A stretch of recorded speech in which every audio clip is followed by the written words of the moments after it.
Hola chicos, ¿qué tal? ¿Cómo están? Buenos días a todos. Bueno, una vez más, bienvenidos al curso de literatura. Los saluda el profesor César. Nos vamos a quedar casi 2 horas siempre conversando acerca de estos temas que son importantes tanto para nuestra realidad nacional como para hablar de la inventiva, ¿no? De la creatividad de estos autores.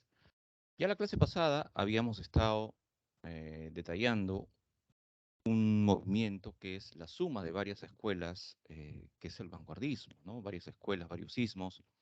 Hemos estado viendo tendencias como el futurismo, el surrealismo, el creacionismo, el cubismo, en fin, varias escuelas que alimentaron estos primeros trabajos, los vanguardistas. Y habíamos determinado también que el máximo representante del vanguardismo fue César Vallejo, ¿no? Con esta obra que él saca a la luz en 1922 llamada Trilce, ¿ya? Habíamos hablado de varios autores también vanguardistas, pero también habíamos dicho que el vanguardismo fue de la mano con otro movimiento literario que a la par, ¿no? Entre los años 1920 y 1930 también estaba en plena ebullición. Estamos hablando justamente del indigenismo, ¿correcto? Hoy vamos a centrarnos, vamos a enfocarnos en este movimiento tan importante para nuestra cultura eh, peruana, ¿no? Ya se había eh, hablado acerca de los indios, de los habitantes del Perú profundo, otros autores ya habían empezado con eso, pero desde una óptica distinta. El indigenismo marca un punto de partida sobre este poblador para empezar a comprenderlo y a valorarlo, ¿ok? En sus costumbres, en su idiosincrasia, en su forma de ver el mundo, ¿no? Su cosmovisión. Entonces empezamos a ver al indio de una manera distinta, de una manera mucho más humana, más profunda. Vamos a conocerlo tanto por fuera como por dentro.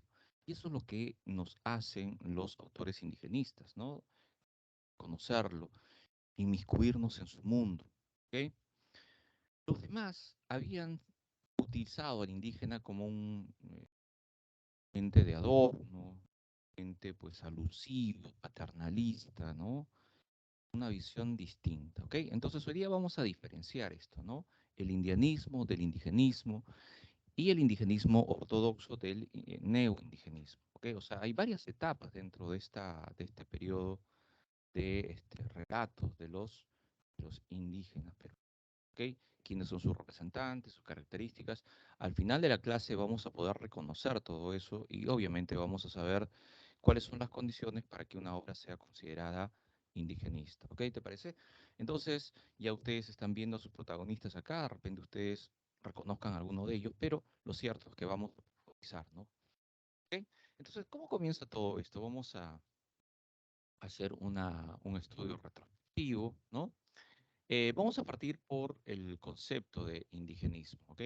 Entonces el indigenismo viene a ser básicamente un movimiento donde se exalta la figura del indio y sus valores, ¿ok? Necesitamos conocerlo mejor. No es posible que ellos que han fundado el imperio del Tahuantinsuyo, ¿no? Que han estado mucho tiempo acá, ¿no? No se les conozca o se les margine. Entonces, era tiempo ya de integrarlo a nuestra sociedad, ¿no? Pero ¿se habrá cumplido con ese objetivo, sí o no? ¿No? ¿Qué dicen ustedes, no? Hasta ahora, a ver, vamos a tratar de analizar esta situación, porque es un problema también sociológico, ¿ah? No te olvides. Entonces, es un movimiento que exalta la figura del indio y sus valores, ¿ok? Entonces vamos a exaltar todo lo que ellos hacen, ¿ok? Toda su cultura, todo su folclore. Eh, y habíamos empezado hablando de los indianistas, ¿no? ¿Por qué no son indigenistas y sí son indianistas estos personajes, ¿no? Miren, son indianistas porque ellos tenían una visión distante del indígena. Como- Es como si tú, bueno, empezaras a describir a, a personajes, por ejemplo, China, ¿no? Tendrás una idea, pero es una descripción distante porque tú no vives con ellos, no sabes cómo piensan ellos, ¿no? Es decir, no saben su idiosincrasia, nada de esto. Entonces tenían una visión distante, meramente decorativa, ¿no? En muchos casos, ¿ya? Entonces, actuaban con cliché, ¿no es cierto? El indio pues es sucio, es vago, es borracho, ¿no? Por ejemplo, hay programas como la paisana Jacinta, no sé si tú alguna vez lo has visto, que ponían como un estereotipo a este personaje que se caracterizaba por ser sucio, eh, y eso molestó mucho a las comunidades indígenas, ¿ok? Porque no es una visión real, ¿no? No todo indio tiene que ser sucio, vulgar, ¿no? O sea, eso es un cliché, por ejemplo. Entonces, es una visión meramente decorativa, paternalista, porque los indios lo trataban como si fueran pues tus hermanitos menores, es decir, que por ellos mismos no sabían pensar, que necesitaban al blanco para poder hacer alguna cosa, ¿no? Y hasta ahora se tiene este pensamiento, porque en los noticieros dicen, ¿no? Esta gente que viene manipulada a marchar aquí, a Lima, ¿no? O sea, como si esa gente no pensara, como si esa gente no tuviera necesidades, ¿no? Entonces, ahí hay una actitud paternalista de verlo como un ser inferior que necesita de otro para que haga algún tipo de actos, ¿no? O si no, compasiva, ¿no? Pobrecito el indio, ¿no? Explotado, no sabe valerse por sí mismo. Bueno, es una misma condición, pero enfocada desde otro punto, desde otro aspecto, ¿ok? Y claro, un fin de expresiones como son retrasados, ¿no? Si el protestas son terrucos, son ignorantes, bueno, entonces toda esa suma, toda esa retahíla de adjetivos propios para personas que mucha gente ignorante no entiende, ¿no? Mucha gente ignorante que ha venido de esos lugares, ¿no? A invadir Lima, pero que ahora ya se divorció de sus raíces, ¿no? ¿Te dan cuenta? Entonces, eso también es es un componente esencial del indigenismo para entenderlo, ¿ok? Ahora, ¿quiénes son los precursores? Clorinda Mato de Turner, ¿no? Clorinda hace una novela que tú ya seguramente has leído o has escuchado por ahí, que es Aves y Nido, ¿no es cierto? Hay una actitud muy paternalista de la familia Marín con la familia Yupanqui, ¿ok? Entonces ellos los protegían, ¿no? Los defendían, hace ver al indio pues, como un ser débil, endeble, ¿correcto? En muchos casos tenía razón, pero también se le ponía en esa condición al indio, ¿no? Al indio que tenía que ser servil, siempre inferior, ¿ok? No con mala gana, obviamente, sino más bien tratando de retratarlo, pero de una manera pues, muy distante, ¿ok? Muy paternalista. Igual González Prada, ¿no? Busca su reivindicación, ¿no? ¿Se acuerdan ustedes en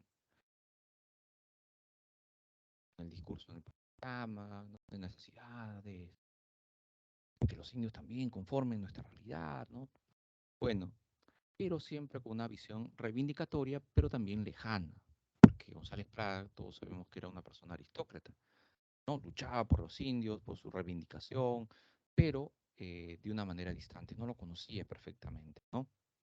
Son como arengas a favor de ellos, pero no los conocía realmente, no sabía su espacio interior, externo, ¿no? Confluye, ya este dato es importante, con el vanguardismo. Entonces, esto también importante, puede ser una pregunta de admisión, ¿no? ¿Cuál es el movimiento que confluye con el indigenismo? El vanguardismo, ¿no? ¿O cuál es el movimiento que confluye con el vanguardismo? El indigenismo. Entonces, como vemos, va desde la década del 20, ¿ok? Ahí es donde empieza con una óptica distinta, ¿ya? Muy bien, entonces la primera etapa se llama indianista. Ve al indio con una visión distante, ¿no? Paternalista, a veces con clichés, no lo conoce bien. Pero comienza una etapa ya de realismo o llamado el indigenismo ortodoxo, ¿correcto? Que imprime la condición social del indio, es decir, ya lo hace ver a un indio con defectos y virtudes, como todos los peruanos, como cualquier peruano, ¿no es cierto? Hay indios malos, hay indios buenos, hay indios estafadores, hay indios pues honestos, o sea, de todo, como cualquier ser humano. Entonces lo describe tal como es, tal como es una persona en cualquier parte del mundo. Ya no con estas características, pues, ¿no? A veces muy melosas, ¿no? A veces muy peyorativas, ¿correcto? Y posteriormente, la última etapa del indigenismo es lo que se llama el neoindigenismo. ¿Qué pasó acá? No solamente lo describe, ¿no? Realmente cómo eran, sino también se eh, inmiscuye en su mundo, en su cosmovisión, en su psicología. Y para explicar esta cosmovisión, emplea las técnicas del vanguardismo, ¿ok? Emplea lo que se llama lo real maravilloso o el realismo mágico, que es propio de esta cultura. Entonces, el neoindigenismo da un paso más adelante del realismo indigenismo ortodoxo, ¿no? Porque no solamente lo describe, sino ya da a conocer otras formas con otras técnicas que son vanguardistas. Entonces, no te olvides las diferencias entre estas etapas del indigenismo. Ahora, obviamente, todas ellas protestan por la discriminación que él sufre, la marginación que él sufre, y todos buscan de alguna u otra forma su reivindicación, ¿no? Entonces, ¿por qué es importante reivindicar al indio? Porque esto afirma nuestra nacionalidad. Bien, entonces esto nos integra como país. Al menos esa era la intención. Pero ahora nosotros vemos con estas marchas, con estas protestas, que esto ha cambiado poco o nada.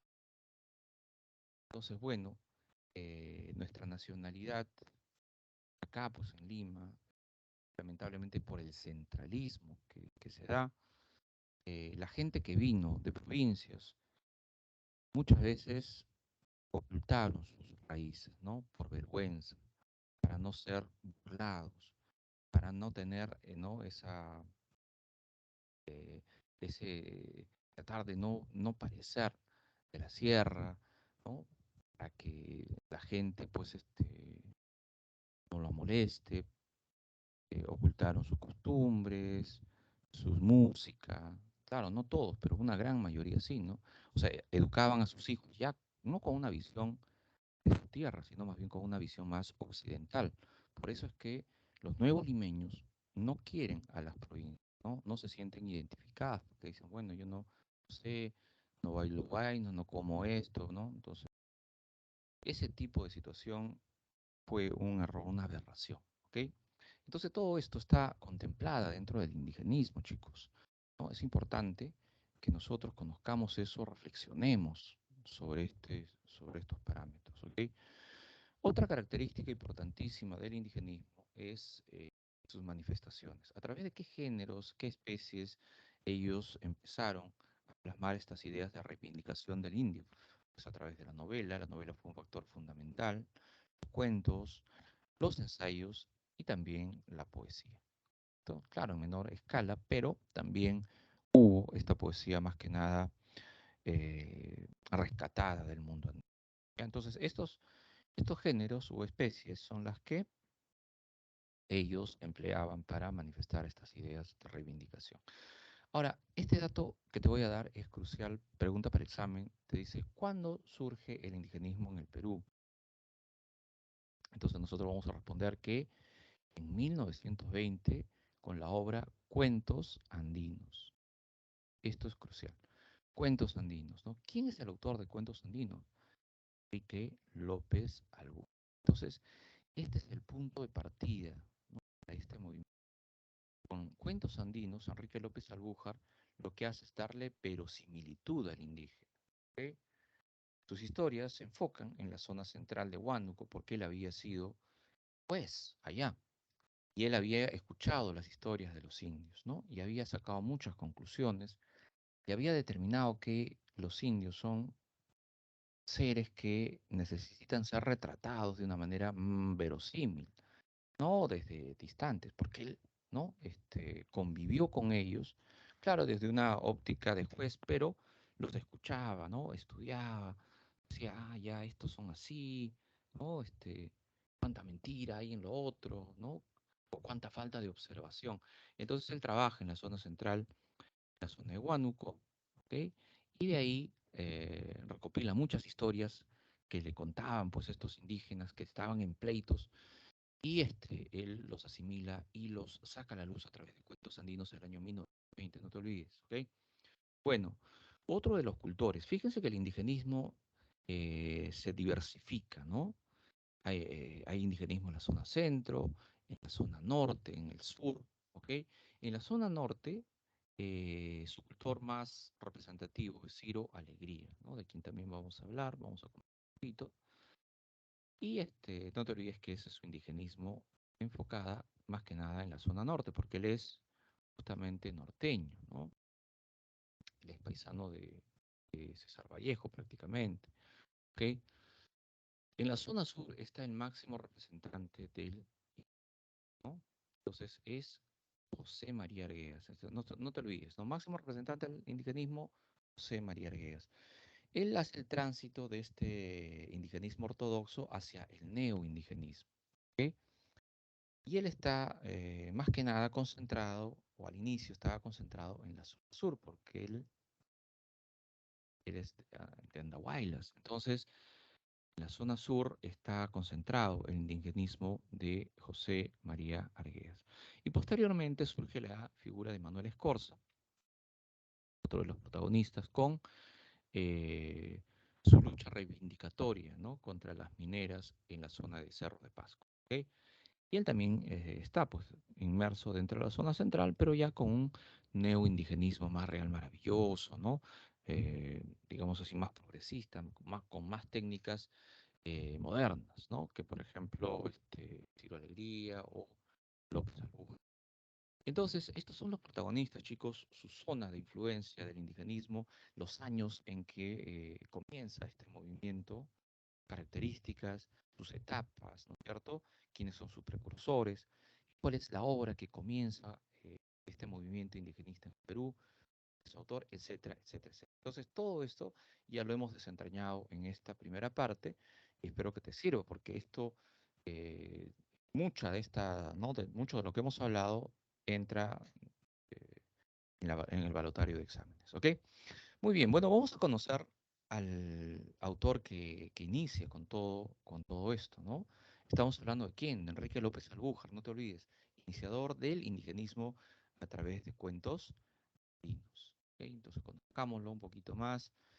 Enrique López Albújar, piurano de nacimiento, pero se crió en Chiclayo. ¿Ok? Sus seudónimos son León Cobos y Sansón Carrasco, ¿no? Por si acaso, ¿no? Por si acaso, pues, ¿ok? Ahí puede venir alguna pregunta, ¿no? De López Albújar y sus seudónimos, ¿no? Estudia Derecho en San Marcos, ¿ok? Fue profesor, periodista, ¿no?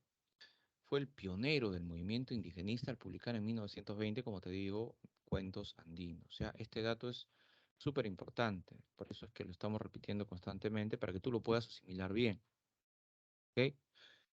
Bueno, esto es producto de sus experiencias, como te decía, ¿no? Como juez en la zona de Huánuco, ¿no? En esta obra los personajes indígenas son retratados objetivamente, como cualquier persona, ¿no? De carne y hueso, con defectos, con virtudes, ¿no? Él busca ser lo más objetivo posible, ¿ok? Y esto se llama el indigenismo ortodoxo porque es la descripción eh, sin matices de él, ¿no? También escribe sobre el negrismo en el Perú con su novela Paché, que seguramente tú has escuchado, ¿no? Y que podría venir. Hay profesores que preguntan sobre Matalaché de López Albuquerque. Muy bien, pero volvamos a sus obras, ¿ok? A sus obras indigenistas más que nada, ¿no? Entonces, en Cuentos Andinos, vamos a ver que tiene 11 cuentos. Tiene muchos, pero acá hay uno que es muy mentado, muy aludido, muy solicitado por las preguntas de admisión, que se llama Ushanan Hampi. Entonces, ustedes anoten esto, ¿no? Ushanan Hampi es uno de los cuentos que está dentro de los cuentos andinos que es lo más empleado para las preguntas de admisión. Y habla básicamente de las leyes indias, ¿no? Fíjese que López Alújar hace una reflexión importante sobre las leyes, porque algunos que van a estudiar derecho pueden reflexionar o pueden hacer sus tesis, ¿no? Marcada también sobre obras literarias, porque en Ushanan Hampi los yayas eran los que dictaban, ¿no? Las leyes. Entonces, bueno, ellos tenían un sentido práctico de la ley. Ellos se preguntaban, ¿no? Oye, pero si nosotros, con nuestras leyes prehispánicas, Amazúa, Mayuya, Maqueya, el imperio de los incas se desarrollaba también han tenido que venir los blancos con sus leyes, que son como 500.000 leyes y todo, y nunca se cumplen, ¿no? Entonces ellos hacían esta reflexión, ¿no? O sea, tienes todo, pues un mamotreto ahí de leyes, pero que no se cumplen, ¿no? O que le buscan, ¿no? La sin razón para escapar de una, de otra. En cambio, los indios decían, no, nuestras leyes son totalmente efectivas. ¿Y por qué son efectivas? Porque básicamente se aplican a rajatabla, ¿no? El caso de Ushanan Hampi, que se traduce como más o menos la, eh, eh, la sentencia de muerte, ¿no? La pena de muerte. Porque Consemaye, el protagonista, que vivía pues, en un lugar llamado Chupán, un pueblito, había cometido un robo, ¿no? Los yayas determinan, pues, que le dé un dinero, pues, a la persona que se había perjudicado con eso, ¿no? Entonces él no acepta que esto, que el otro, bueno, y le aplican el destierro, ¿cierto? Y le dicen, bueno, estás desterrado, ya no vuelvas a Chupán, ya no vuelvas. Porque si tú vuelves, vamos a aplicar el Shannon Hampi, la pena de muerte, ¿no? Consemaye, que era rebelde, ¿no? Un indio bien, iconoclasta, ¿no? Decide regresar, ¿no? Y lo primero que hace es visitar a su madre, ¿no? Ahora, claro, los indios se dan aviso de esto y van a buscarlo, ¿no? Él se defiende, pero al final lo capturan y le aplican el Ushananhampi. Todo el pueblo lo destroza, ¿no? Eh, de verdad que es bastante cruento, ¿no? Es decir, le abren ¿no? el estómago, le sacan todas las tripas, lo cuelgan aquí, lo cuelgan allá, ¿no? Sus partes y todo eso, ¿para qué? Para dar un aviso esencial. Acá se cumplen las leyes, que si no cumples las leyes, esto te va a pasar, ¿correcto?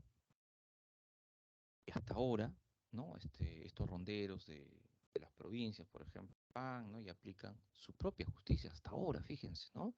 Entonces esto no es nuevo, pero el objetivo o digamos así, el fin es que se cumpla a rajatabla las leyes.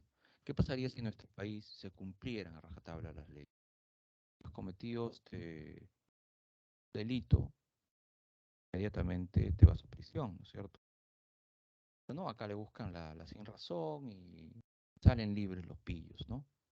Por ejemplo, hemos visto que una congresista se adornó ¿no? Todo su despacho con objetos de adorno, con cuero importado, ¿no? Y no le pasa absolutamente nada. Pero, por ejemplo, en un país de Centroamérica hay un presidente que vio pues, que una de sus partidarias, ¿no? No les pagaba a los empleados, inmediatamente la capturó y la metió en prisión. O sea, son cosas distintas. Si se cumplieran las leyes, Perú sería otro, ¿no? Pero no se cumple. Entonces, esa es la reflexión, ¿no? De Carlos Santinos de López Alvarez, ¿okay? Estas leyes indígenas con las leyes de los blancos, ¿ok? Que es menos efectiva. Bueno, también tiene cuentos, nuevos cuentos andinos, las caridades de la señora Toya, ¿no? Acá.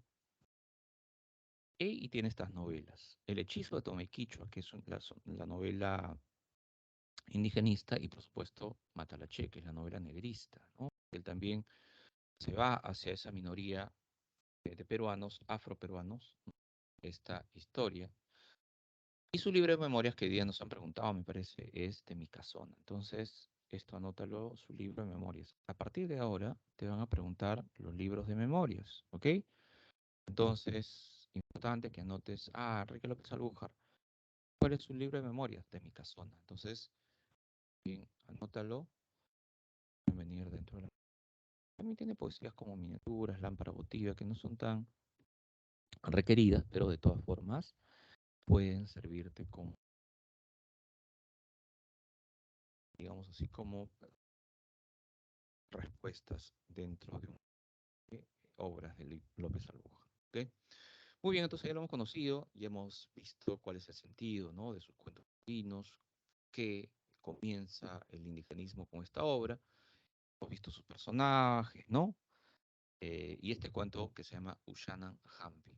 Muy bien, él hace este cuento llamado esta novela llamada Matalaché, que también aborda un tema del racismo, pero básicamente con la gente afroperuana, ¿no? Que es la historia de José Manuel, conocido como Matalaché, ¿no? Él era el capataz de Latina. Latina era una fábrica de jabones y cueros. José Manuel era un mulato, es decir, una mezcla de negro con blanco. Este mulato sabía leer y también sabía contar. Por eso es que Francisco de los Ríos, cuando eh, repotencia esta fábrica latina, lo nombra como capataz, ¿no? Pero aparte de eso, José Manuel, conocido como Matalaché, tenía otra función, una función que muchos quisieran, ¿no? Y esta función se llama el ser semental, ¿no? ¿Ok? El semental. ¿Y qué significa esto? Que José Manuel se acostaba con las esclavas para tener más negritos. ¿Cuál era el fin de tener más negritos? Tener más esclavos, ¿no es cierto? Que trabajaran para los amos, ¿no es cierto? Y a veces le traían pues negras de otros lugares y él se acostaba con ellas, las embarazaba, ¿no es cierto? Y esa era también su función. Había un lugar dentro de la tina que se llamaba el empreñadero, que era una habitación donde él se acostaba con estas morenas, ¿no? Bueno, así las cosas, María Luz, que vivía aquí en Lima, llega intempestivamente a Piura. ¿Ok? En Piura obviamente estaba pues esta fábrica latina, ¿no? Su papá también, con Francisco de los Ríos, vivía en Piura. Y ella viene con ese calor piurano, ustedes seguramente algunos conocen, ¿no? Intenso. Y el olor pues de los cueros y todo, es una chica recién llegada de Lima, pues le afecta un poco, ¿no? Ahora, como llegó intempestivamente, su papá, Juan Francisco de los Ríos, le dice a José Manuel, a Matalache, le dice, José Manuel, ha llegado mi hija intempestivamente a Lima. Y yo le voy a habilitar el cuarto que está justo al frente, ¿no? Al frente del empeñadero, donde tú te acuestas con las mulatas, con las morenas. A partir de ahora queda prohibido eso. Porque imagínate, ¿no? Mi hija va a escuchar pues todos los gemidos y todo de las, ¿no? de las morenas y todo. No, no, no. Queda prohibido, momentáneamente por lo menos, ¿no? Que tú te acuestes con las morenas en el empeñadero. Claro, y acondicionan esta habitación para María Luz, ¿ok? Y le dan de servidumbre a esta morena que es Casilda y también a Rita, que es otra, ¿no? Ahora, eh, al inicio María Luz se sentía fatigada, agobiada por el calor, ¿no? Y una tarde sale, pues, sale por la ventana a contemplar toda la fábrica y ve trabajando a José Manuel con el torso desnudo, ¿no? Y lo queda mirando porque José Manuel, como era mulato, era un tipo que tenía rasgos atractivos, ¿no? Aparte que era musculoso y todo, pues, ¿no? Y una chica pues, se siente atraída por ese tipo de, ¿no? de hombres. Entonces ella lo queda mirando, ¿no?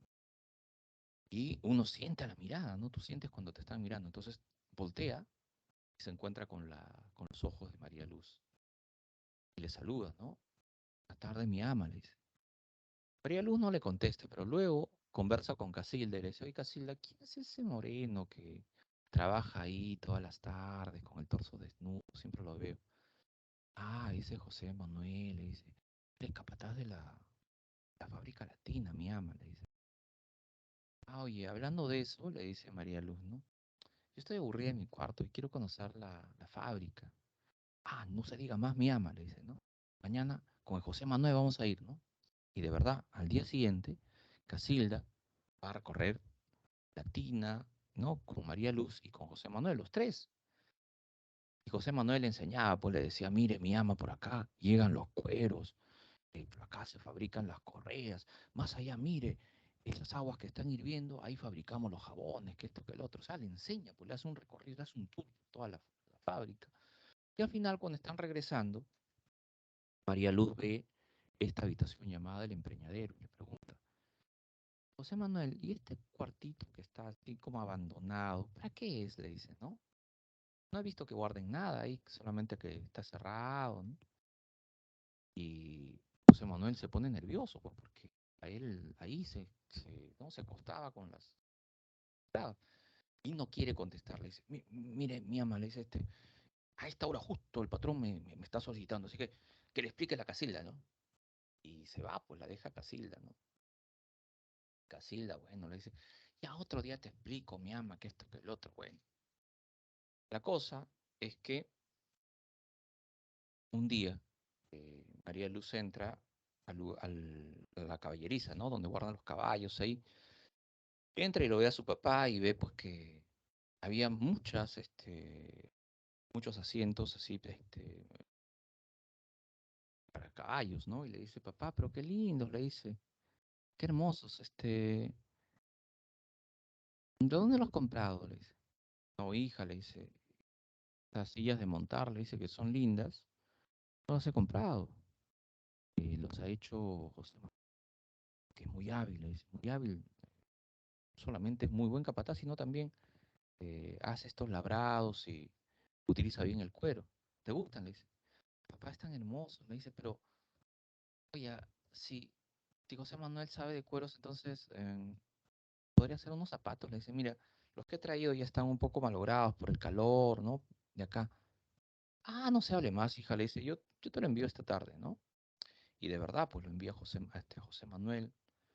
José Manuel sube, ¿no? Porque ella está en el segundo piso, toca la puerta, le dice, me llama, le dice, usted me mandó a llamar para hacer unos zapatos, le dice. Ah, sí, sí, sí, José Manuel, pero pasa, le dice. "¿Ah? Claro, claro, le dice. Y María le queda, María Luz le queda mirando, pues, ¿no? Le dice, ¿y qué esperas para hacerme las mediciones? Oh, como yo le voy a hacer las mediciones, usted, pues, mi ama, le dice. Yo soy negro, ¿cómo un negro le va a tocar a una blanca? No, no, no. Hay que llamar a la Casilda y ella que le mida y yo voy viéndoles. No, le dice, toca nomás, le dice así, ¿no? ¿Estás segura, ama? Le dice. Claro, José Manuel, le dice. Toca, yo te ordeno, le dice. Y ella se arrodilla, empieza a tocarle el pie, ¿no? Tocaba y cada vez que la tocaba, haciendo las mediciones, ella sentía pues una sensación, ¿no? Que recorría por su cuerpo. Decía, wow. Y luego ya José Manuel le dice, ya mi ama, ya están tomadas las medidas. Ah, ya muy bien, José Manuel. ¿Y cuándo tendrás listos mis zapatos? Le dice. Inmediatamente, mi ama, le dice. Yo voy a concentrar en hacer esos zapatos. Y lo va a tener y van a ser muy lindos, le dice. Más lindos que he hecho. Así, José Manuel le dice. Ah, mira, te tomo la palabra, le dice. Ya, y verdad, pues, ¿no? José Manuel se aboca a hacer los zapatos de María Luz y los hace con un corazoncito. O sea, se esmera mucho. Cuando termina se lo lleva, ¿no? Le dice, ama, ya está listo. A ver, y se los enseña, ¿no? Y de verdad, pues estaban bonitos. Y ella se emociona, ay, qué lindos, ¿no? Pónmelos, pónmelos, ¿va? Y se los pone. Y ella se entusiasma, pues, ¿no? Porque tenía un corazoncito, todo bien lindo. Y ella, ese corazón lo ve, pues, como ¿no? Como una señal subliminal de que había algo, ¿no? Y lo queda mirando los ojos a José Manuel y están súper, súper cerca, ¿no? Y ella lo que hace, pues, darle un beso en la mejilla, siente los músculos y esa electricidad, ¿no? Que tú sientes cuando besas a alguien que te gusta mucho, no en los labios, sino más bien, ¿no? En una parte del cuerpo. Y ella pues se queda así, los dos se miran, ¿no? Se delatan con las miradas y ella se va corriendo, voy a buscar a mi papá, dice, ¿no? Y va corriendo a buscarle pues a su papá que estaba con otro hacendado. Y le dice, papá, papá, le dice, oh, sí, hijita, ¿qué pasa? Le dice, mira, mira estos zapatos, lo que me ha hecho este José Manuel, le dice, ¿no? Ah, están lindos, hija, le dice, está muy bonito. Sí, papá, estoy emocionada, qué lindo, le dice. Y el otro hacendado le dice, pues, oye, Juan Francisco, le dice, ese muchacho de José Manuel es muy trabajador, ¿no? Sí, le dice Juan Francisco, ¿no? Yo me saqué la lotería con ese moreno, le dice, mira, no solamente es mi capataz, ¿no? Me ordena bien a los negros, los castiga, los caza, ¿no? Ve todo lo de la fábrica, de los jabones, y encima, me hace estos objetos de pero que son preciosísimos, ¿no? Ah, qué bueno, le dice. Pero, le dice, queda la cosa, le dice. Porque cuando yo estoy aburrido, digamos José Manuel, trae la guitarra y se pone a cantar, yo pienso y yo creo, le dice, ¿no? Todo Piura, no hay alguien que supere a José Manuel. El otro sentado lo queda mirando, pues no dice, ¿qué? ¿Pero qué estás hablando? Le dice, ¿no? Si yo tengo un negro, un esclavo, ¿no? Que es Brazo de Plata, que es el mejor cantante de la región. ¿Cómo vas a decir que José Manuel es superior? No, ahí sí ya hay fallas, ¿ya? Parece que estás exagerando. No, que voy a exagerar. Yo lo he escuchado a Brazo de Plata. Pero José Manuel es superior. Le dice, no, y empiezan a discutir. Y hacen una apuesta, ¿no? Entonces iban a hacer un concurso entre los dos esclavos. Y le dice, bueno, si gana José Manuel, tú te quedas con Brazo de Plata. Si gana Brazo de Plata, yo me quedo con José Manuel. Le dice. María Luz escucha esto y se pone muy nerviosa, pues, ¿no? Ante la idea de que, oye, ¿qué pasa si José Manuel pierde? Se va de Latina, no, no, o sea, se pone triste y empieza a hablarle a Casilda, pues le dice, oye, Casilda, José Manuel es importante, ¿qué va a pasar si pierde, se va? Mi papá va a perder también, que esto, que ya la tenía harta, pues Casilda dice, pero mi ama, le dice, usted todo el día está hablando de José Manuel, mi ama, ¿qué pasa? Le dice, parece que usted está enamorada de ese negro, ¿cómo es posible usted? Una mujer blanca, enamorada de ese, le dice. ¿Y qué tendría de malo? Le dice. ¿Cómo que tendría de malo? Le dice. Eso es un asqueroso. Usted sabe lo que hace. Le dice. ¿Qué cosa hace?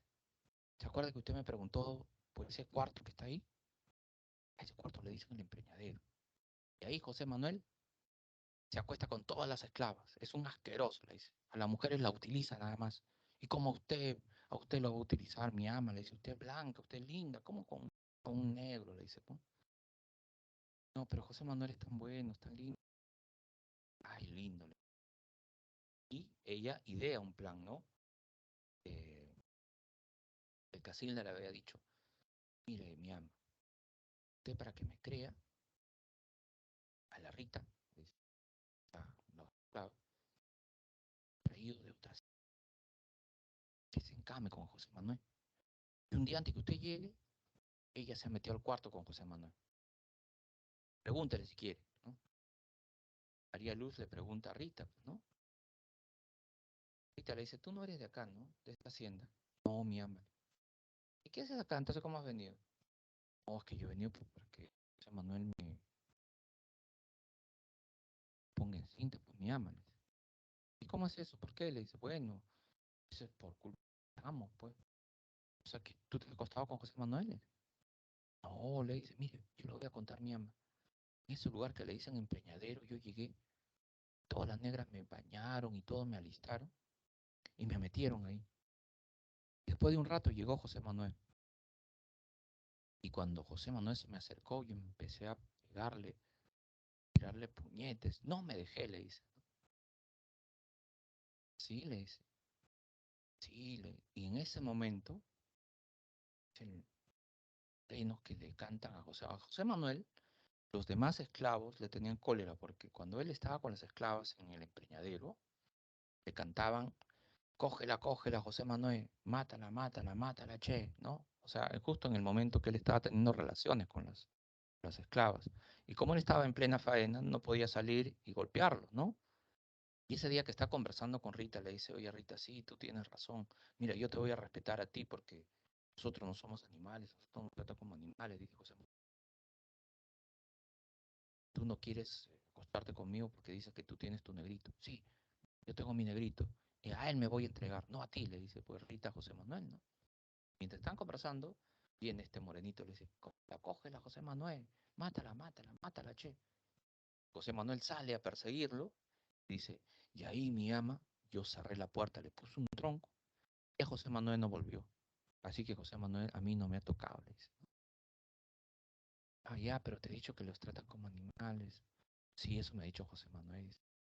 Y María Luz dice, pues entonces José Manuel tiene sentimientos, ¿no? Lo que pasa es que idea el plan y le dice, voy a disfrazarme de Rita, díganle a José Manuel que yo lo espero en el empreñadero a las 9 para terminar la faena que ya habíamos empezado, ¿no? Y José Manuel recibe este recado. María Luz dice, bueno, se disfraza, ¿no? Negra, todo se va ahí. Y dice, bueno, si José Manuel viene, que es un mujeriego, ojalá que no venga, porque eso haría que en el fondo está enamorado de mí, porque yo siento que está enamorado de María Luz. De repente escucha pasos, ¿no? Que se acercan, pero y la puerta suena, pues, ¿no? Y la silueta está de José Manuel ahí. Le dice, Rita, he recibido tu mensaje, le dice, pero ¿te acuerdas cuando tú me dijiste que te ibas a entregar a tu negrito porque lo amabas? Yo te respeté esa noche, yo me sentí como tú porque nos tratan como animales y ahora hoy que tú me estás diciendo para acostarnos, yo te tengo que responder lo mismo. Estoy enamorado, les. Así como tú estabas enamorada, yo también estoy enamorado. Pero a diferencia de ti, estoy enamorado de alguien que nunca va a ser para mí. Mirado demasiado alto, enamorado de mí. Así que nunca voy a estar. Tampoco puede serlo infiel. Así que no va a pasar nada. Dios le dice, ¿no? Y se voltea. Y ahí escucha una voz que dice, José Manuel, regresa. Le dice. Y él voltea, le dice, se acerca, pues, ¿no? Chica, se saca el velo y le dice, soy María Luz. José Manuel le dice, perdón, no sabía que era usted, perdón. Él le dice, Marla, mi amigo. José Manuel, también estoy enamorado. Bien, ¿no? Está cerca, llegan, pues, ¿no? A la pasión, empiezan a besarse y bueno, y ahí comienzan a encontrarse noche tras noche, ¿no? Hasta que, bueno, sus encuentros producen algo que, bueno, que todo el mundo sabe, pues, ¿no? Lo que podría producir, ¿no? Estaban comiendo, María Luz sentía, pues, mareos, ¿no? Y Juan Francisco le decía, pero hija, que estás mal, ¿no? Seguramente algo me ha caído mal, papá. Hay que ir al médico, hija. No, papá, ya con las morenas me va a pasar, ellas me están dando cosas. Y Juan Francisco ya, pues, o sea, como era ya tan reiterativo, dice, oye, no, aquí hay algo. No, hija, tengo que ir al médico. No, papá, estoy bien, ¿no? Y él no quería creer, pues, ¿no? Porque además decía, oye, pero mi hija, ¿embarazada de quién, no? Hasta que ve salir a la partera. Dice, no, no, no, acá hay algo que no me cuadra bien. Casilda, le dice, pues, no, a la morena. Que nos viene. Sí, mi patrón, le dice. Casilda, ¿qué hace ahí la partera saliendo de la habitación de María Luz? ¿Qué pasa, le dice? No, seguro que está mal la niña, le dice. Casilda, ¿qué está pasando? ¿Qué pasa? Dime la verdad, le dice. ¿No? Y ahí el negrito, pues, ¿no? Que era pues un chico que escuchaba todo, empieza a cantar, cógela, José Manuel, mátala, che, ¿no? Y se ríe y se va, pues, ¿no? Y Juan Francisco comprende todo, le dice, que está embarazada, ¿no? Casilda, le dice. Ay, sí, patrón, le dice. ¿Quién fue? José Manuel, ¿verdad? Sí, sí, patrón, le dice, bueno, a los negros, ¿no? Le dicen, ya, traigan ese negro maldito, ¿no? Y lo capturan, pues, ¿no? Los demás negros le tenían bronca porque no tenían las prerrogativas que tenía José Manuel. Le dicen, no, negro miserable, ¿no? Tú no eres un ser humano, tú eres una bestia. Te has fijado en mi hija, maldito miserable, le dicen. Peor, le dice, deja de insultarme. Ustedes a nosotros nos tratan como bestias. Bestias son ustedes, le dice. Además, le dice, usted no quiera ese hijo que su hija tiene en su vientre es mío. Le dice así, pues no, o sea, lo reta a Juan Francisco de los Ríos. Y él molesto le dice, arrójenlo en la tina, ¿no? Y los negros van, dos de tres, no, dos de tres, arrojan a las tinas donde se fabricaba el jabón. Bueno, y tiene una muerte espantosa José Manuel, ¿no? Allá pues sale convertido prácticamente en jabón él también, ¿no? ¿Cómo termina la obra? Cuando en la puerta de la tina, al día siguiente, sale un letrero que dice, eh, se, se vende esta propiedad, ¿no? Eh, Ir a tal dirección para más información, ¿no? Es decir, el final es abierto. O sea, ¿qué habrá pasado con María Luz? ¿Qué habrán hecho con ella? ¿No? Estaba embarazada ya de este dato. Entonces, bueno, el mensaje de López Albújar es básicamente que el amor está por encima de todo, ¿no? De la raza, del color, de la posición social, ¿no? De la edad, de todo, ¿no? De todo. Bueno, vamos con Ciro Alegría rápidamente. Él es otro integrante del indigenismo, nace en Huamachuco, su profesor fue César Vallejo. ¿Ya? Ojo con esto, nos han preguntado, ¿no? Su profesor fue Vallejo, ¿no? Ya esa información también la habíamos dado la semana pasada. Fue aprista y activista político. Por ello lo desterraron a Chile en 1934. Ojo con este dato porque también te han preguntado. Entonces, sería importante que tú lo tengas en consideración, ¿ya? Porque son datos verdaderos de Ciro Alegría, excepto, te dicen, ¿no? Entonces, a él lo destierran a Chile en 1934, donde enfermé, ¿no? ¿Qué había pasado? Pues que él era una piedra en el zapato, ¿no? Un tipo que, muy revolucionario, ¿no? Se metía en todas estas manifestaciones y los policías lo agarran y le dan duro, ¿ya? Producto de eso, cuando es desterrado a Chile, se enferma, pero el doctor, muy sabio, le dice, oye, tú te estás quedando paralítico, ¿no? De los brazos, entonces tienes que ejercitar mucho los brazos. ¿Y cómo ejercitó? Tenía un cuentito llamado Marañón y lo amplía y lo convierte en una novela. Su primera novela, ¿cómo se llamó su primera novela? La Serpiente de Oro, ¿no? ¿Y qué pasó? Ganó un premio llamado Premio Nacimiento, ¿ya? Esto siempre preguntan, chicos, por favor, esto considérenlo, ¿ya? Entonces, él gana tres concursos. Bueno, no gana tres concursos, pero se presenta a tres concursos, dos de los cuales gana, ¿no? Y bueno, el segundo concurso lo presenta con Los Perros Hambrientos, en donde ocupa el segundo lugar del premio Zigzag, ¿no? Y luego hay un evento de Farran Reinhardt, eso te van a preguntar también. Es una editorial importante norteamericana y le dice que va a haber un premio con mucho dinero y él se presenta con El mundo es ancho y ajeno, ¿no? Él no se iba a presentar, pero sus amigos le dicen, oye, tú estás ganando concursos, oye, preséntate. No, pero no me alcanza la plata. No, nosotros te damos mensualmente un dinero y tú abócate a escribir. Y verdad, pues, ¿no? Escribe El mundo es ancho y ajeno y gana este premio y se lo reparte a los amigos también, ¿no? Que apostaron por él. Y se hace internacionalmente conocido, ¿correcto? Él fue, según Mario Vargas Llosa, el primer novelista moderno, ¿no? Entonces, se hace internacionalmente conocido Ciro Alegría, se traduce en 20 idiomas esta novela, y luego de esta casi ya no escribió Lázaro y El dilema de Kraus, pero los deja inconclusos, ¿no? Tiene cuentos como Duelo de Caballeros, Calixto Garmendia, que hoy nos han preguntado también, ¿ok? Ofrenda de la Piedra, y su libro de memorias, que puede ser pregunta también, es Mucha suerte con harto palo. Entonces, eso vamos a anotarlo, ¿ok? Él fue catedrático universitario, miembro de la Academia Peruana de la Lengua, ¿no? Ejerció como diputado por Acción Popular y falleció en Chosica en 1967. ¿Ok? Bueno, entonces estos datos tenlos presentes porque hoy nos han preguntado sobre Ciro Alegría. Entonces yo te di la respuesta acá, ¿ok? Bien, bueno, vamos a hablar de su novela ganadora que es El mundo es ancho y ajeno. Aquí el tema es el problema de la tierra, ¿ok? Entonces aquí estamos hablando del problema de la tierra y también la ley utilizada como una manera de oprimir a los pueblos, ¿no?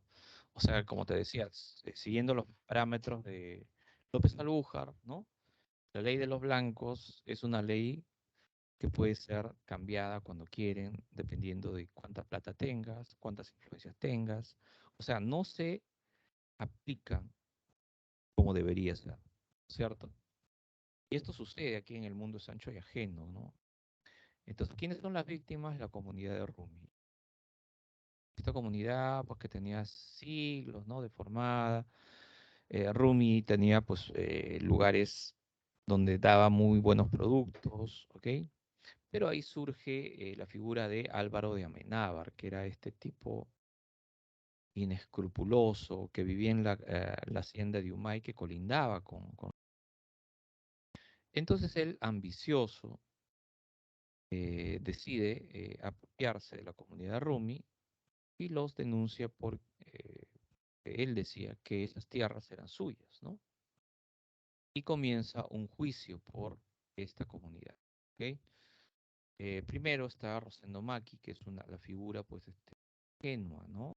Es el primer alcalde que confía en la justicia de los blancos. Dice, bueno, si nosotros no hemos cometido ningún acto del cual nos están acusando, y somos inocentes, obviamente la justicia va a prevalecer.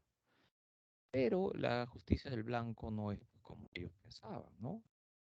¿Por qué? Porque Álvaro de Amenábar sabía, pues, que quien las tenía de ganar legalmente era los comuneros de Rumi. ¿Y qué es lo que hace, no?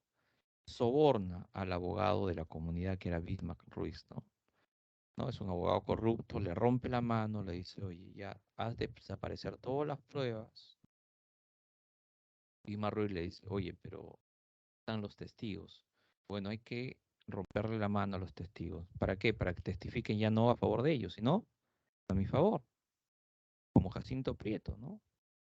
Que testifica en contra de la comunidad Rumi, ¿no? Se pierde todo lo que se había acumulado, todas las pruebas acumuladas perdón, por Bismarck Ruiz, todo se pierde, ¿no? Se pierde entre comillas, porque en realidad se deshacen de él para que la comunidad no gane, ¿no? La típica, ¿no? Como esta fiscal que tenía todo el expediente de los narcos, pero cosas de la vida, ¿no? Se le perdió, ¿no? Y tuvo que liberar a estos narcos, ¿no? Estamos hablando, pues, de la fiscal, ¿no? De la fiscal de la Nación de ahora, ¿no? De una de sus ayudantes. Bueno, y así, pues, la justicia trabaja en el Perú. Y Rumi se ve despojada de todas sus tierras, porque el juez, que también estaba comprado, dice, bueno, ya que no hay prueba, bueno, la prueba final fue la siguiente, ¿no? Muy astuto, Álvaro de Amenábar comienza a poner hitos, ¿no? Colindantes, es decir, hitos limítrofes entre su hacienda con Rumi. Pero lo que hace este tipo es no ponerlo en el lugar debido, sino más allá, ¿no? Tragándose varias cantidades de terreno de Rumi. Y los comuneros se dan cuenta y dicen, no, no, no, hay que sacar esos hitos y hay que llevarlos hacia su lugar real, ¿no? Y de verdad, pues sacan los hitos, se lo llevan, y ahí Amenábar había citado al juez y a testigos para decir, fíjense lo que están haciendo los de la comunidad de Rumi, ¿no? Están quitando los hitos y están comiéndose mi tierra, ¿no? Ahí está la prueba, les dicen. Claro, el juez falla a favor de Álvaro de Amenábar que les quita las tierras de Rumi. Bueno, y ellos se tienen que ir a otro lugar llamado Yanañahui, ¿ok? Y luego aparece la figura de Benito Castro, ¿no? Era un tipo que era el hijo adoptivo de Rosendo Maki, ¿no? Rosendo Maki había muerto en prisión golpeado por estos abusivos, estos policías abusivos, estos gendarmes, ¿no? Y ahora tú ves la televisión, todo lo que pasa acá pasa, pues, la realidad, ¿no? Entonces, Benito Castro vuelve y arma una especie de revuelta en Yanañahui, ¿no? Y les dice que vamos a progresar en estas tierras, aunque son más yermas que Rumi, y los organiza, ¿no? Este es el último alcalde, Benito Castro, ¿no? Organiza a Yanañahui, los dota, pues, de agua, ¿no? Ellos tenían mucho miedo por violar las leyes de la cosmovisión andina, pero Benito Castro, que había estudiado en Lima, en otros lugares, le decía, no, utilicen el agua, que es para esto, que esto, que lo otro, y Yanañahui empieza a progresar. Y una vez más, este tipo, Amenábar, decide apoderarse de Yanañahui, ¿no? Pero esta vez Benito Castro dice, no, estás loco, no vamos a defenderlo. Ustedes nos dicen que el mundo es ancho, que ¿por qué nos molestamos, no? El mundo es ancho, sí, pero para nosotros siempre va a ser ajeno. Así que vamos a luchar por nuestra tierra. No lo vamos a entregar así, así, así por así. Y obviamente, como todopoderoso, ¿no? Que compra a estos policías, pues, corruptos, ¿no? A los jueces y todo eso, los envía a masacrar, ¿no? Como Dina Boluarte, a masacrar a los campesinos. Y los masacra, incluso muere Benito Castro. Y toman, pues, obviamente, la comunidad. Y muchos de estos indios se van, ¿no? Dispersados. Entonces, esta es una realidad, pues, que ocurre en el Perú y cotidianamente es lo que sucede, ¿no? Y esto es a grandes rasgos lo que nos cuenta el mundo es ancho y ajeno, ¿ok? Entonces, fíjense, ¿no? Se sirven de las, ¿no?, fuerzas para conseguir sus objetivos.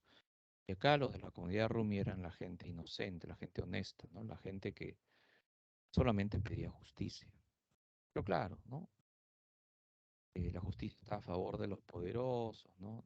Los miserables que matan para tener más poder, ¿no? Muy bien, bueno, vamos a continuar, ¿ok? Nos vamos con José María Arguedas, conocido como el escritor etnólogo, ¿no?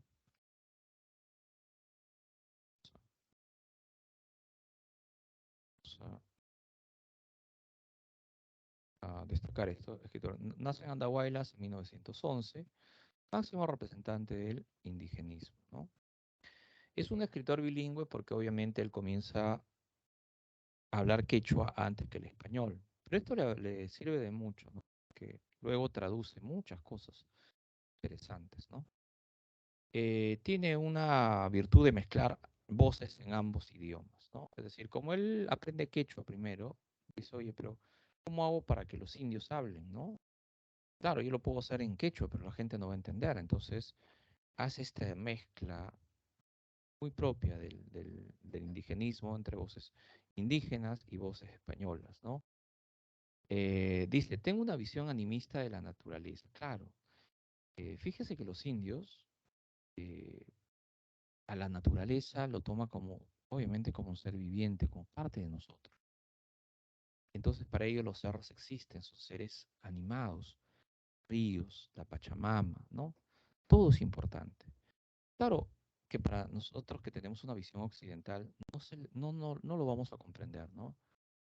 Por ejemplo, cuando ellos cuidan su tierra de la explotación de las minas, decimos, no, estos ignorantes, indios de porquería, que no saben nada. No, sino que ellos ven dentro de su condición que son seres con vida, ¿no?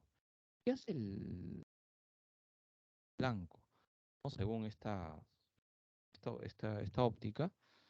Explota las minas, contamina los ríos, contamina pues el aire, ¿ok? Es decir, echa a perder nuestra naturaleza.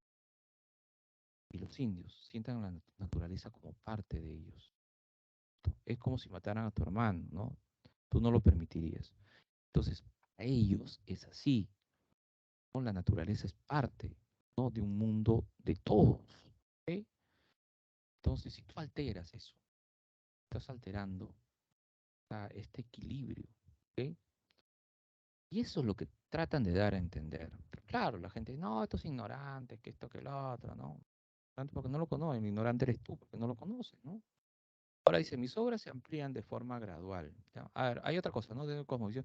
Su interacción con la naturaleza, su psicología y lo real maravilloso, ¿no? Sus costumbres, creencias, propio de lo que es el neoindigenismo. A ver, mis obras se amplían de forma gradual. Comienza con haciendas y caseríos, ¿no? Entra en haciendas y caseríos como en su obra Agua, luego capitales de provincia como Puquio en su novela Yaguar Fiesta, por ejemplo. Capitales de departamentos, ¿no? Abancay, Cusco, que lo vemos en los ríos profundos. Capitales costeñas como Ica en su Diamantes y Pedernales, y también Chimbote con su obra El zorro de arriba, el zorro de abajo. Es decir, ampliando su mundo de haciendas, caserías pequeñitas, hasta llegar a capitales de ciudades, ¿no? Hasta la capital del país con su obra El Sexto también, ¿no? O sea, va gradualmente aumentando esto. Ganó premios como el Fomento de Ricardo Palma por sus novelas, las que están en Los Ríos Profundos y El Sexto, ¿no? Desempeñó cátedras en San Marcos y en la Universidad Agraria, donde se suicidó el 28 de noviembre de 1969. Él se mata, ¿no? Se mata porque él siempre dijo, ¿no? Yo vivo en un país desarraigado. Yo vivo en un país donde no respetan mi cultura, no respetan la cultura de todos, porque en realidad nos sentimos orgullosos por Machu Picchu, ¿no? Nos sentimos orgullosos por Tiahuanaco, por toda nuestra cultura y por todo lo que hemos logrado, ¿no? Lo que se ha logrado en el Perú. Pero cuando ellos vienen acá, los vemos como extraños, los vemos como animales, ¿no? A los puneños, a la gente que viene al país, ¿no? Le disparamos. Entonces no lo entendemos, ¿no? No lo entendemos. Y eso José María Arguedas lo advirtió desde hace mucho tiempo. Nos falta unión entre los peruanos, ¿no?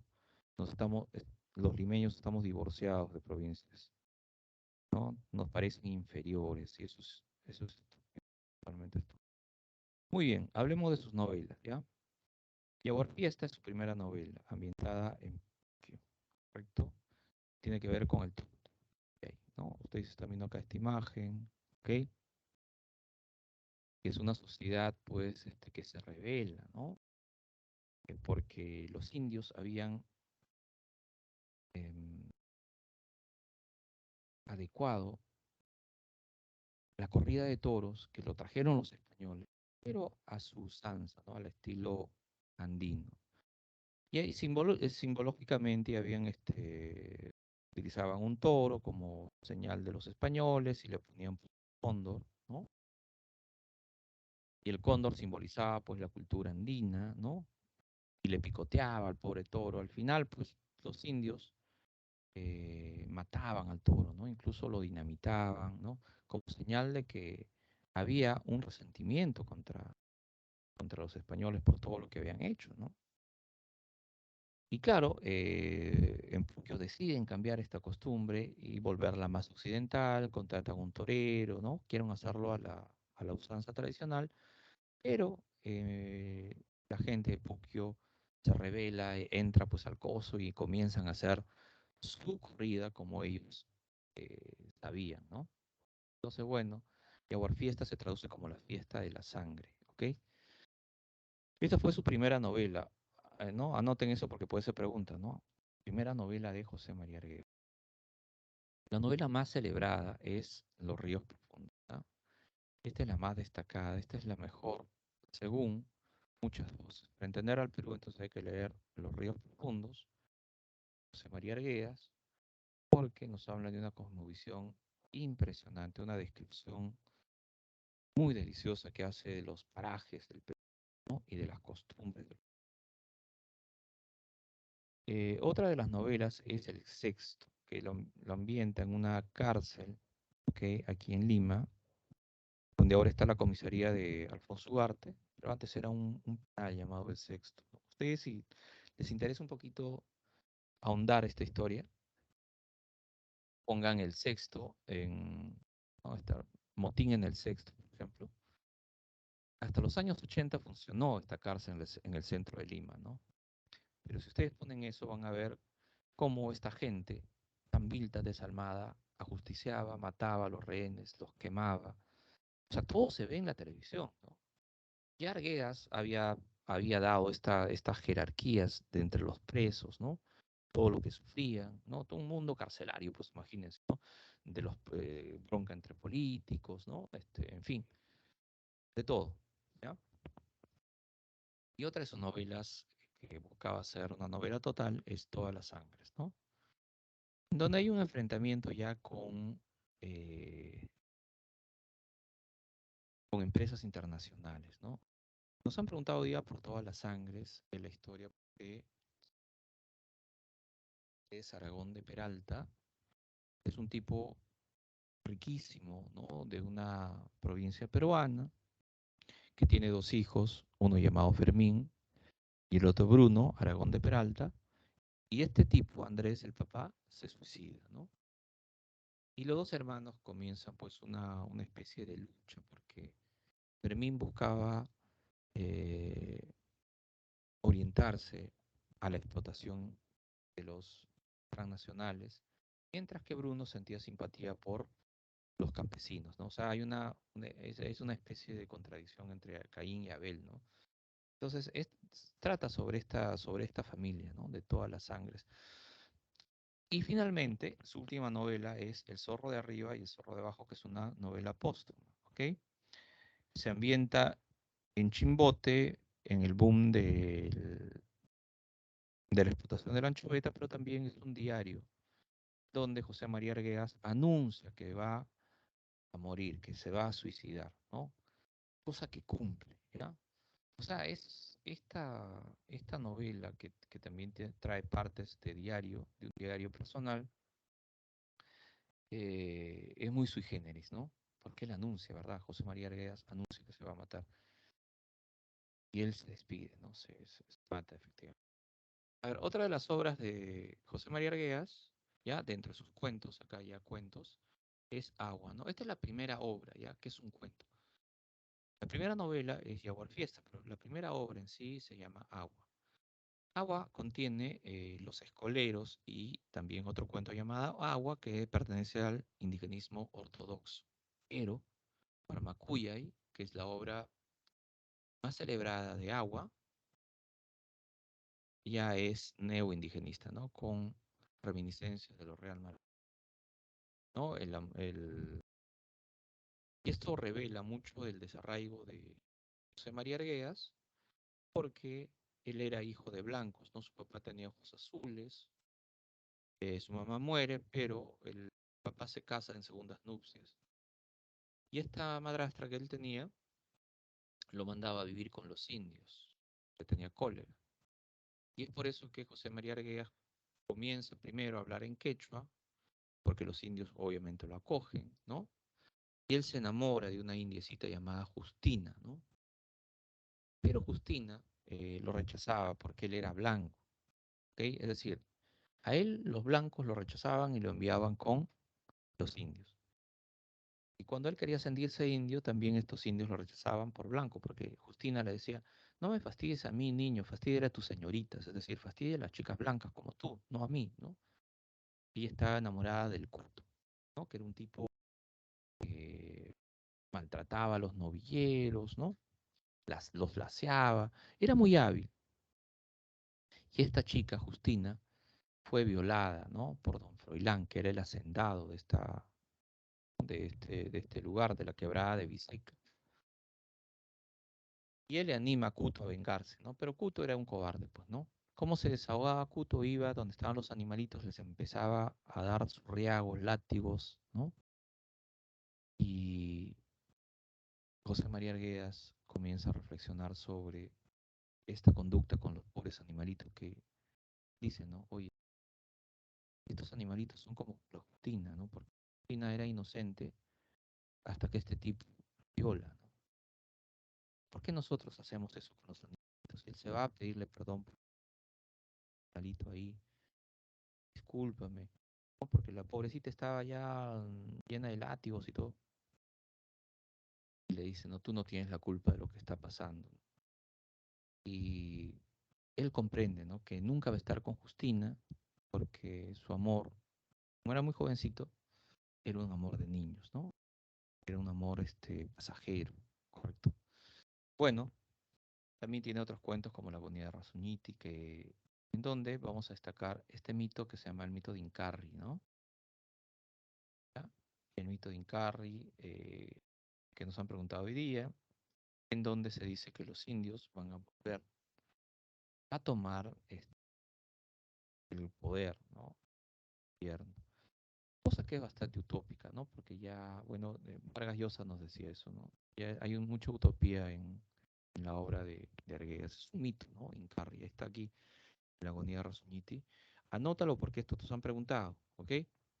Bueno, tiene otras obras como Diamantes y Pedernales, El sueño del Pongo, ¿no? También es un cuento muy bonito. Su poesía se llama Catatay o Temblar, que está íntegramente en quechua. Y por supuesto tiene estudios antropológicos, tanto quechua, mitos y leyendas, cuentos peruanos, canciones, cuentos del pueblo quechua, en fin, ¿no? Y este es a grandes rasgos la vida de José María Arguedas, ¿ya? Bueno, vamos a continuar. Aquí está un poquito, vamos a explicar de los ríos profundos, ¿ya? Es que son tantas obras y tantos autores que nos han, prácticamente nos han mezclado todo, pues, ¿no? Entonces, yo soy de la idea que siempre en una práctica se debe focalizar a un autor, ¿no? Y claro, los otros también deben servir, pero no con el enfoque diversificado, sino con un enfoque central. Pero bueno, Los ríos profundos, 1958, la obra más representativa de Arguedas, ¿no? ¿Cuál es su tema? La identificación con el mundo andino, el desarraigo cultural, ¿no? Es decir, venir de provincias a Lima o de los pueblitos a una capital de provincia siempre te va a chocar, ¿ok? Porque estás acostumbrado a otras cosas, ¿no? A otro mundo.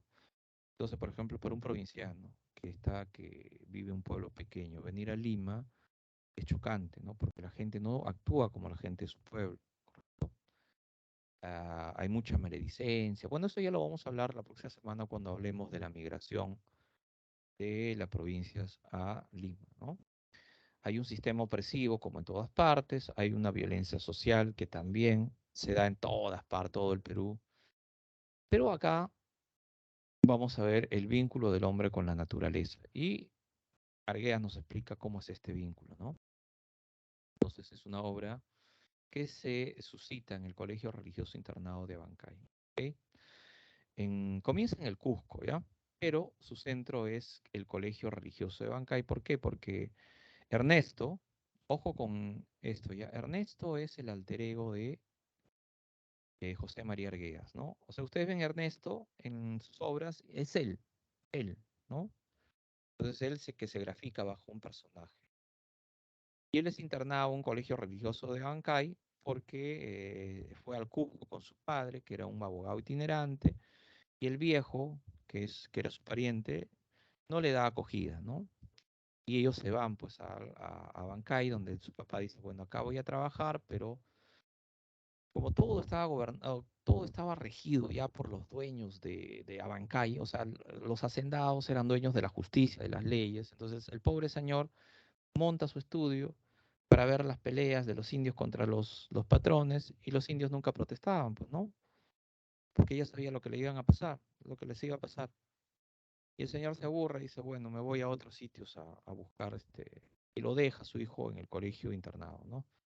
Y ahí crece, hay una transformación de este muchacho que comienza con mucha idealización en su mente, pero aquí conoce la violencia, ¿no? La violencia de Pañuco y el Lleras, que eran los matones, ¿no? Que golpeaban a todos. Conoce la violencia, pues incluso de este colegio religioso, ¿no? Regentado por el padre Linares, ¿no? Que lo dirigía y que les hacía pelear una guerra ficticia entre peruanos y chilenos, ¿no? Y ahí pues todos entraban, ¿no? También hay personajes endebles o frágiles como Palacitos de quien abusaban, le hacían bullying, ¿no? El Peluca, que es un tipo que se transformaba, era un violador también, ¿no?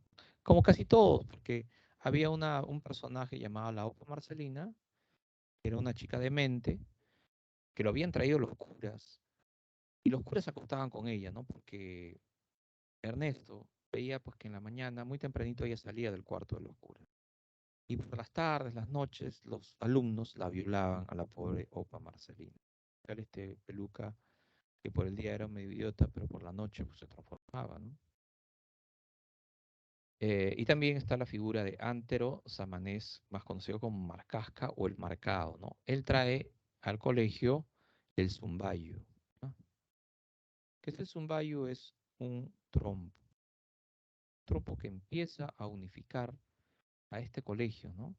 Es el mensaje de Arguedas, ¿no? Él decía, cuando el Perú se una verdaderamente, cuando tengamos esta especie de zumbayo, cuando todos nos sintamos parte de la patria y veamos a todos como nuestros hermanos, ese día el Perú va a ser lo que debería ser, ¿no? Pero somos un país fragmentado, nos peleamos, somos racistas y por cualquier cosa, ¿no? No solamente por el color de la piel, sino también por dónde has estudiado, qué universidad eres, ¿no? Este, en qué trabajas, qué distrito vives, ¿no? O sea, todo eso es parte de nuestra idiosincrasia estúpida, ¿no? Los peruanos tenemos esa fragmentación y Arguedas lo graficaba muy bien. Hasta que llega esta parte de lo real maravilloso en su obra, que es el Zumbayo, que es un trompo integrador, ¿no? Y claro, Marcasca se lo regala, ¿no? Este Antero se lo regala, ¿no? Y le dice, oye, a través de los sonidos, ¿no? Porque tú no sé si has hecho bailar un trompo, pero dicen que cuando haces bailar un trompo hay una especie de sonidito, ¿no? Así. Dice, bueno, este sonido es mágico, ¿no? Y Ernesto le dice, ¿tú crees que yo le puedo enviar un mensaje a mi padre que está lejos? Claro, le dice, ¿no? Y él envía un mensaje, ¿no? A través del trompo, ¿no? Que es llamado el Winco, el trompo mágico, ¿no? Bueno, y también a la par hay una rebelión de chicheras, ¿no? Que son la rebelión de las chicheras de Guanupata, ¿no? Que son estas mujeres que vendían, pues, las chichas, que la gente iba a tomar aquí, a escuchar música. Ernesto iba mucho a escuchar música a este barrio de Guanupata, el barrio de las chicheras. Y de repente los hacendados les privan de la sal a los indios que habían trabajado. Y por eso es que las chicheras se rebelan, ¿no? ¿Quién es la líder? Es doña Felipa, ¿no? Felipa se rebela, roba la sal, se los reparte a los indios y llega, como siempre, la policía, los militares, ¿no? A masacrarlos, a quitarles la sal, ¿no? Y doña Felipa se escapa, nunca la encuentran, ¿no? Y por ahí nada más surge la peste del tifus, ¿no? En los colonos, ¿no? En estos colones de la hacienda Patibamba, ¿no?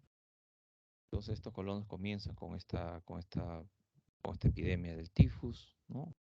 Y lo que quieren es una misa para que Dios los libre de esa enfermedad. Y ahí pues el padre Linares les habla, les dice, ustedes no deben tomar lo ajeno, no deben tomar la sal, ustedes deben siempre ser leales con sus patrones, ¿no? O sea, los adiestra para que sigan siendo gente reprimida, gente sumisa ante el patrón, ¿no? Bueno, finalmente el tifus llega, mata a la OPA Marcelina, se cierra el colegio por esto, y el papá pide ver a su hijo, ¿no? Es decir, Gabriel se llamaba el papá de Ernesto, y termina la cuarentena y Ernesto se va a reencontrar con su padre, ¿no? Pero obviamente ya Ernesto había cambiado, ¿no? Su punto de vista sobre el Perú, ¿no? Bueno, y como punto final, vamos a hablar un poquito de Manuel Escorza. Este es un autor neoindigenista, ¿ok? Novelista, poeta, editor de los famosos. Esto nos han preguntado, así que ojo con esto. Editor de los famosos populibros, ¿ya? Populibros eran, pues, la edición barata de todas las obras, ¿no? Por ejemplo, la Odisea, oye, cuesta 120 soles. Bueno, los populibros te venden a 40 soles. Ah, pues te comprabas tu populibro, ¿no? Entonces, todo fue idea de Manuel Escorza, ¿ok? Y inicia la Feria del Libro también Manuel, justamente para publicitar estos libros conocidos como los populibros, ¿no? Libros baratos. ¿Ok? Durante el gobierno de Odría, él se exilia en México, ¿no? Está un buen tiempo ahí y luego regresa. Sus obras se enfocan en la zona central del Perú, ya te habíamos dicho, en la zona de Cerro de Pasco, en un pueblo llamado Rancas. Él hace un ciclo de novelas denominada La Guerra Silenciosa sobre esta lucha de la empresa minera Cerro de Pasco Copper Corporation versus Rancas y todo el pueblo de Cerro de Pasco, ¿no? Y aquí están estas novelas, ¿no? Redobé por Rancas, Carabombo el Invisible. Esto nos han preguntado, por eso, ojo, ¿ya? Nete Insomne, El Cantar de Gapito Robles, La Tumba del Relámpago. Lamentablemente, Scorza fallece en un accidente cuando iba a Madrid, España, un accidente aéreo, justo cuando iba a presentar La Danza Inmóvil, que fue su última novela. ¿Ok? Bueno, y otros datos es que también es poeta, ¿ok? Escribe Las Imprecaciones, que es poesía social, y Los Adioses. Hoy día nos han preguntado por Los Adioses, ¿ok? Entonces pertenece a Manuel Escorza, ¿correcto? Bien, y tiene otras, ¿no? Desengaños del Mago, Requiem para un Gentilhombre, Poesía Amorosa, Casa Vacía, Es un buen poeta. Muy bien, chicos. Entonces, bueno, si no hubiese alguna interrogante, alguna pregunta, no sé, para que ustedes puedan salir de dudas, ¿no? Algo que no haya quedado claro de repente, entonces nosotros le damos las acotaciones o las clarificaciones necesarias para que no quede nada pues, en el tintero, ¿no? A ver, entonces, no hay ninguna pregunta. Muy bien, lo que hacemos son las 9:20, 9:40 estamos dándole las claves, ¿ya? Entonces les dejo todo este tiempo para que ustedes puedan resolver las preguntas de la práctica número 11 y 9:40 volvemos para dar las claves, ¿no?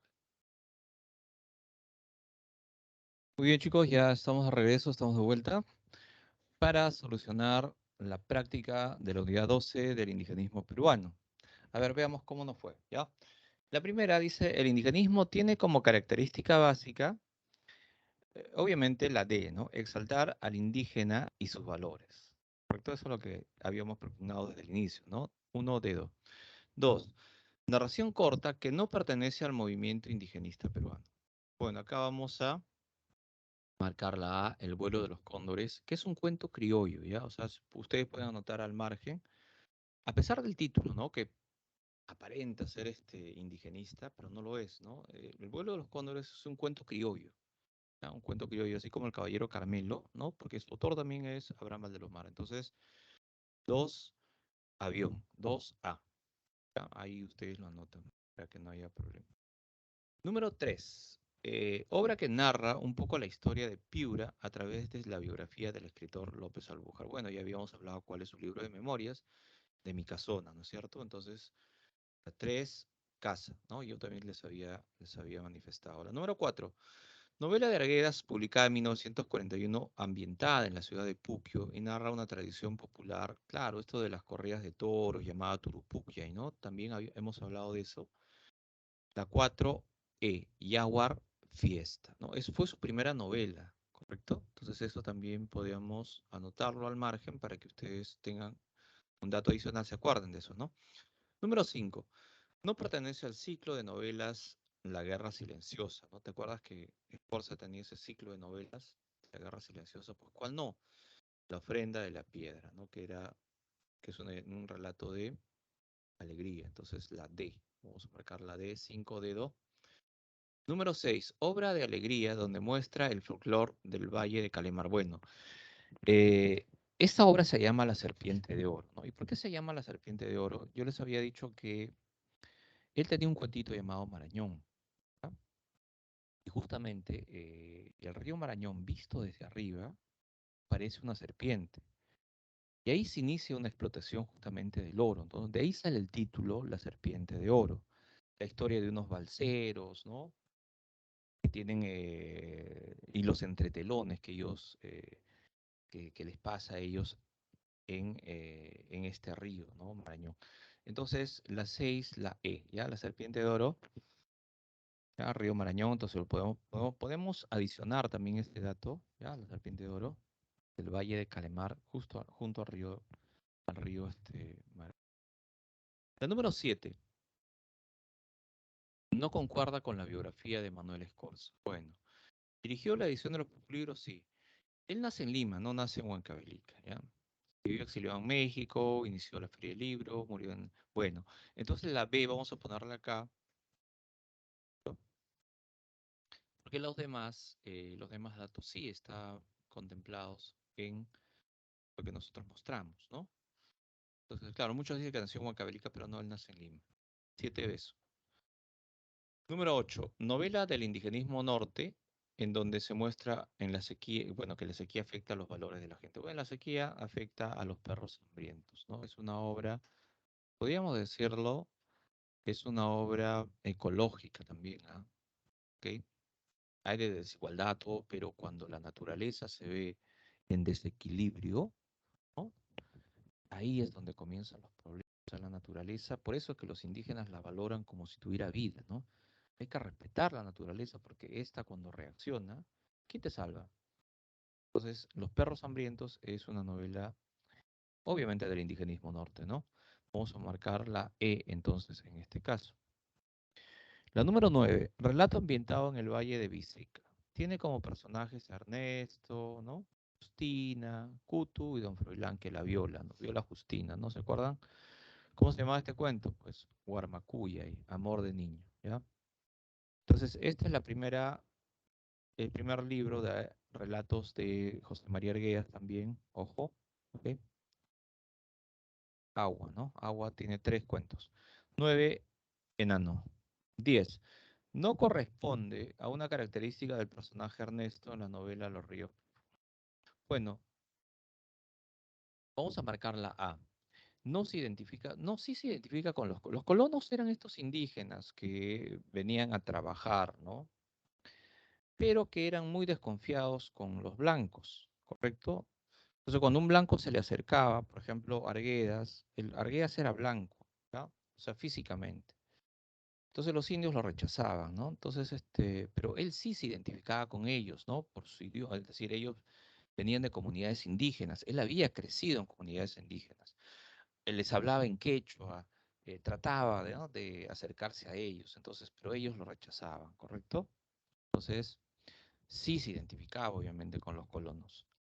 Y acá dice que no, entonces la A viene a ser, porque sí juega con el zumbayu, que es un trompo, ya lo habíamos dicho, habla en quechua, obviamente.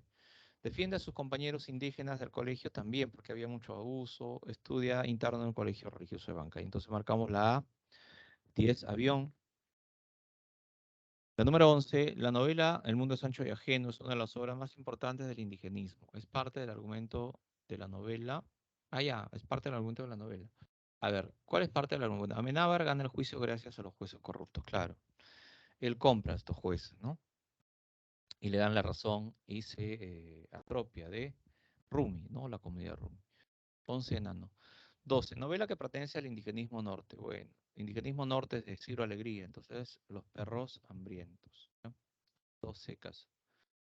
Número 13, novela de Arguedas que narra la historia de los hermanos Fermín y Bruno Aragón de Peralta, hacendados del pueblo San Pedro. Bueno, ya habíamos hablado de estos hermanos, de su padre el suicida, ¿no? Que correspondía a su novela Todas las Sangres. Entonces la 13B, beso. La número 14, López Albújar por su obra Cuentos Andinos, que es considerado en el Perú, bueno, iniciador del indigenismo. 14, Casa, Carlos Casa. Número 15, novela indigenista que expone al respeto a la importancia que tiene el río Marañón, ¿no? En la vida de los habitantes de la región que identifican, bueno, la serpiente de oro. Ya habíamos dicho Marañón, ya te vas con la serpiente de oro inmediatamente. Número 16, novela que pertenece al indigenismo de centro. Su autor también escribió el poema Los Adioses, ¿no? Bueno, ¿quién escribe Los Adioses? Manuel Escorza, ¿no? ¿Cuál sería su novela? El Cantar de Agapito Robles. ¿Ok? La E. 16, enano. 17, abogado y autor indigenista, basa sus relatos en la psicología de sus personajes, escribió el cuento Ushanan Hampi. ¿Quién escribe Ushanan Hampi? Pues Enrique López Albújar, que está dentro de sus cuentos andinos, ¿no? Iniciador del indigenismo literario. 17, casa. 18, cuento que pertenece al indigenismo sur. Su autor desarrolla en esta obra el tema del mito de Incarri. Bueno, ya habíamos dicho que el cuento se llama La agonía de Rasuniti. 19. Estudió letras y etnología. Purgó prisión en el sexto. Es considerado un gran investigador del folclore peruano. Bueno, José María Arguedas, ¿no? Él había pasado un tiempo en el sexto. También lo habíamos dicho. Y la 20. Ciro Alegría nació en Quilca, Huamachuco, hecho que es parte de su biografía.